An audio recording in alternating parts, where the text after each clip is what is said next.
అందరికీ నమస్కారం. ఇప్పుడు మనం వినబోయే కథ గోపిని కరుణాకర్ గారు రచించినటువంటి పొద్దున్నే వచ్చిన వాన. ఇరుగింటి దీపం ఒక కథ చెప్తే వెంటనే పొరుగింటి దీపం ఇంకొక కథని ఎత్తుకుంటా ఉండాలి. ఎగవింటి దీపం ఒక కథ చెప్తే నేనేమన్నా తక్కువ తిన్నానా అని దిగవింటి దీపం ఇంకో కథను ఎత్తుకుంటా ఉండాలి. ఇట్లా పోటీలు పడి కథలు చెప్పుకుంటా గోపినింటి దీపం మాట మరిసిపోయాయి. నువ్వు పూల రథంలో వచ్చిన పార్వతీ పరమేశ్వరుల కథ చెప్పినావు కదా, ఇప్పుడు నేను పొద్దున్నే వచ్చిన వాన కథ చెప్తా అంది పొరుగింటి దీపం. వాన రాకడా పాణం పోకడా ఎవరు చెప్పగలరు? ఏ పుట్టలో ఏ పాముందో, ఏ మోడంలో ఏ చినుకు దాగుందో ఎవరికి తెలుసు అనింది ఎగవెంటి దీపం. అంతేగా తల్లే, ఏ చినుకు ఏడ రాలుతుందో ఏమవుతుందో కూడా ఎవ్వరూ చెప్పలేరు. సముద్రం మీద రాలిన చినుకు ఉప్పు కణికవుతుంది, ముత్యపు చిప్పలో రాలిన చినుకు ముత్యమవుతుంది. సవుడు నేల మీద రాలిన చినుకు ఇంకిపోయి పుడతానే ప్రాణం విడుస్తుంది.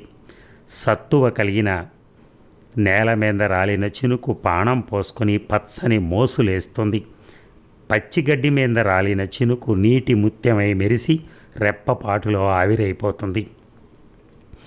ఏరు మీద రాలిన చినుకు యవ్వనంతో ఉరకలు పరుగులు పెడుతుంది. బురద గుంతలో రాలిన చినుకు పొడతానే ఊబిలో కూరకపోతుంది అని చెప్పింది పొరుగింటి దీపం.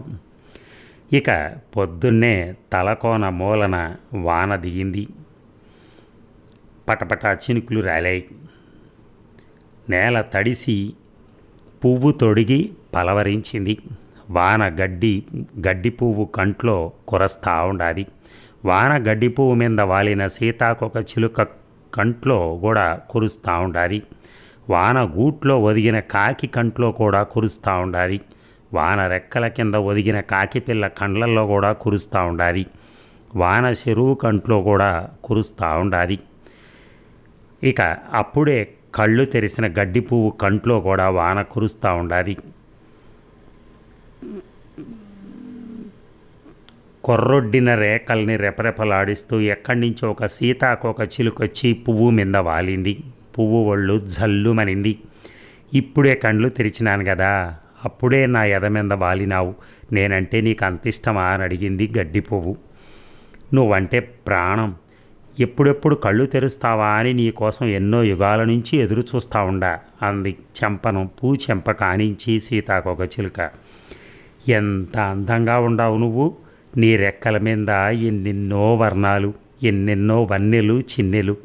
నిన్ను చూసిన రెప్పపాటుని నీ మీద నాకు మనసైంది. నా ఎద మీద వాలకుండా ఎక్కడ వెళ్ళిపోతావేమోనని ఎంత భయపడ్డానో తెలుసా? కళ్ళ నిండుకు నీళ్లు పెట్టుకుని ఉంది గడ్డి పువ్వు. పిచ్చిదానా, నేను నీకోసమే పుట్టాను, నువ్వు నా కోసమే కళ్ళు తెరిచినావు. నీ పెదాలలోని తేనెను తాకకుండా నేనెక్కడికి పోతాను అని తన పొడవాటి పెదాలతో పువ్వు పెదాలను అందుకునుంది సీతాకొక చిలుక. పువ్వు మనస్సు పులకరించింది. నీకోసమే ఈ తీయని తేనెను మూటగట్టి తెచ్చాను అనింది మయమరపులో కండ్లు మూసుకొని. పువ్వు పెదాలలోని తేనెను అత్తారమాత్తరంగా జుర్రుకుంటోంది సీతాకొక చిలుక. అబ్బా, ఎంత హాయిగా ఉండాలి, ఈ క్షణాలు ఇట్లా ఆగిపోతే బాగుండు, ఈ వాన ఇట్లా బతికినంతకాలం కురస్తా ఉంటే బాగుండు అని మేనును పరితపిస్తూ ఉండాలి. కడుపు నిండా తేనెను తాగి సీతాకొక చిలక ఎగిరిపోయింది. ఇక గూట్లో ఒదిగిన పెంటికాకి కంట్లో కూడా వాన కురుస్తూ ఉండాలి. రెక్కల్ని రెపరెపలాడించి వెచ్చగా పిల్లల్ని గుండెలకేసి అదుముకొనింది. పిల్లలు ఆకలితో అల్లాడుతూ ఉండారు. పులుగునో బూసినో పట్టుకురాపో అంది పెంటికాకి. పోతుకాకి తడిసిన రెక్కల్ని రెపరెపలాడించి పైకి లేచింది. ఆ ఇంటి మీద ఈ ఇంటి మీద వాలింది, ఏమైనా తిండి దొరుకుతుందేమోనని.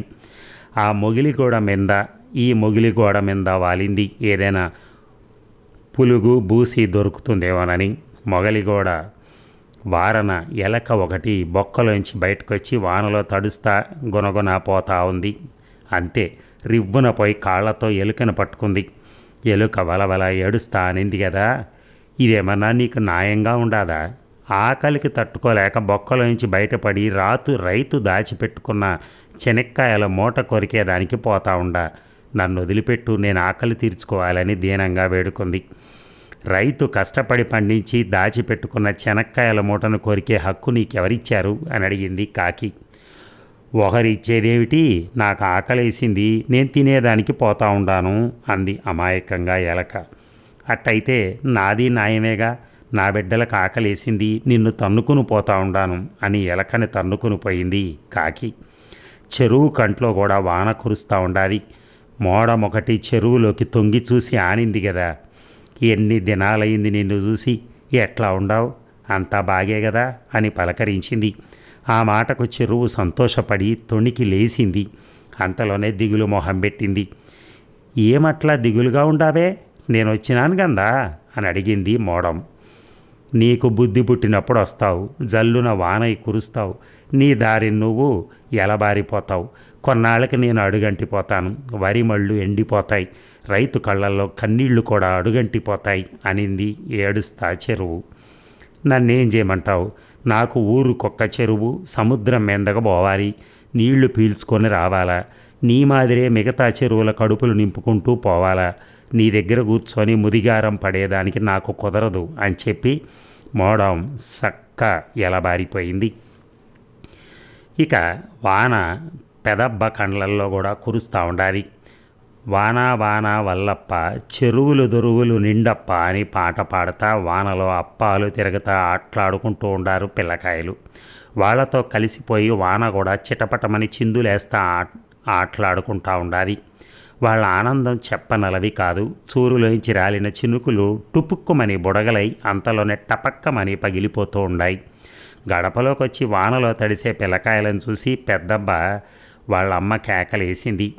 ఎందుకు అరుస్తావమ్మా, ఆడుకొని, పిల్లకాయలు కదా, ఈ వాన పోతే కురవమన్నా కురవదు, ఈరోజు పోతే రమ్మన్నా రాదు అన్నాడు గొర్రెల తాత. ఈ వాన కొంచెంసేపు నిలబడితే బాగుండు, మడిచేడి వేసుకునేదానికి గోపినోళ్ళ చెరువులోకి నీళ్ళన్నా వస్తాయి అనింది తిన్న మీద కూర్చొని చెనక్కాయలు ఒలుసుకుంటూ చిన్నవ్వ. పొద్దున్నే వచ్చిన వాన, పొద్దున్నే వచ్చిన చుట్టం ఎక్కువసేపు నిలబడరు, మాపటేలు వచ్చిన వాన, మాపటేలు వచ్చిన చుట్టం పొద్దున వరకు నిలబడతారు అన్నాడు బీడీ ముట్టించి గొర్రెల తాత. ఇంతలో వానలో ముద్దగా తడిసిపోయిన ఒక ఆయన చూరు కిందకొచ్చి నిలబడినాడు. వీపు మీద ఉన్న దూది మూటను కిందగా దించాడు. దూదేకి కట్టెని గోడ కానించాడు. ఎవరు నాయనా నువ్వు, ఆయన అడిగింది చిన్నవ్వ. నేను దూదేకుల సాయిబుని, మాది ఆ పై దేశం, తలకోన మూల నదిగి ఇట్లా వస్తూ ఉండాను అన్నాడు చేతులు ముడుచుకొని వణకత దూదేకుల సాయిబు. లోపలికొచ్చి నిలబడు, తడిసిపోతావు అన్నాడు గొర్రెల తాత. మూట దూదేకి కట్టె తీసుకొని గొడ్ల కొట్టాల్లోకి వచ్చి కూర్చున్నాడు. ఇంకా బీడీ ముట్టించు, చలికి ఎచ్చగా ఉంటుంది అని బీడీ ఇచ్చినాడు గొర్రెల తాత. బీడీ ముట్టించి 2 గుక్కలు తాగినాడు దూదేకుల సాయిబు. అబ్బా, పోయే పాణం తిరిగొచ్చినట్టుండాది, బీడీ ఇచ్చి పాణం పోసినవు పో అన్నాడు నవ్వుతా. బీడీ తాగతా గొర్రెల తాతతో ఆ మాట ఈ మాట మాట్లాడుకుంటూ చుట్టం మాదిరి కలిసిపోయినాడు దూదేకులైన. పెదబ్బ వాళ్ళమ్మ సంగటి తినమని పిలిచింది. ఈ పొద్దు నువ్వు మా చుట్టానివి, మా ఇంట్లో చేయి కడుగుదు గానిలే అన్నాడు గొర్రెల తాత. ఎందుకులే అన్న, వాన ఎలిస్తే ఎలా బారిపోతాను అన్నాడు దూదేకులైన. సంగటేలు వచ్చినావు, నిన్ను ఒట్టి కడుపుతో పంపిస్తావా, నువ్వు ఎట్లా తిరిగి అంత కడి తిని తీరాల్సిందే అని గొర్రెల తాతను పట్టేసరికి సంగటి తినేదానికి పైకి లేచాడు. ఆవు మజ్జిగలో రాగి పిండి సంగటిని పుర్రుగా కలుపుకొని వేళ్ళను నాక్కుంటూ తిన్నాడు దూదేకులైన. ఇద్దరూ సంగటి తిని పైకి లేచి చేతులు కడుక్కున్నారు. సూరు కింద నిలబడినోడిని పిలిచి బీడీ ఇచ్చినావు, కడుపు నిండా అన్నం పెట్టినావు, నేను ఒట్టి చేతులతో పోవటం న్యాయం కాదు, పాత పరుపులుంటే ఇవ్వండి, దూదేకిస్తాను అన్నాడు. వద్దంటా ఉంటే వినకుండా బెంచీల మీదుండే పరుపుని విప్పేసి దూదేకు మళ్ళా కుట్టేసినాడు. ఇంతలో వాన వెలిసింది. వీపు మీద దూది మూటేసుకొని భుజం మీద దూదేకి కట్టెని పెట్టుకొని మంగళగుట్ట మిందగా ఎలబారిపోయినాడు దూదేకుల సాయబు. పొద్దున్నే వచ్చిన వాన మాపటేల వరకు కురిసింది. గోపి నోళ్ల చెరువు సగం నిండి నీళ్లతో తొణికి లేసింది అని పొద్దున్నే వచ్చిన వాన కథ చెప్పింది పొరుగింటి దీపం. ఈ కథ ఏంది తలా తోక లేకుండా ఉండాదే. పొద్దున్నే వచ్చిన వాన పొద్దున్నే వచ్చిన చుట్టం ఎక్కువసేపు నిలబడరని గొర్రెల తాత అన్నాడు కదా.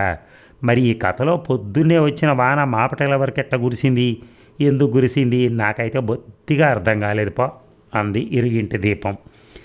ఓసి ఎర్రిదానా, వచ్చిన చుట్టం ఎవరనుకున్నావు? వానదేవుడు. వీపున మబ్బుల్ని మూటగట్టుకుని వస్తాడు. దూది ఎక్కినట్టు మబ్బుల్ని ఎక్కి వాన కురిపిస్తాడు కదా అంది పొరుగింటి దీపం. వచ్చింది వానదేవుడా, భలే చిత్రంగా ఉండాదే అంది దిగవింటి దీపం. వచ్చింది వానదేవుడని తెలిసిపోయింది గొర్రెల తాతకి. చూరు కింద నిలబడిన వానదేవుడిని లోపలికి పిలిచినాడు. బీడీ ఇచ్చి మాటల్లో దింపినాడు. అన్నం పెట్టి కొంచెం పొద్దు పోగొట్టినాడు. పాపం, అన్నం పెట్టినందుకు బదులుగా మాపటేల వరకు మోడాల్ని ఏకి వాన కురిపించినాడు వానదేవుడు అని చెప్పింది పొరగింటి దీపం. చూసారా ఆ నమ్మకాలు ఎలా ఉన్నాయో.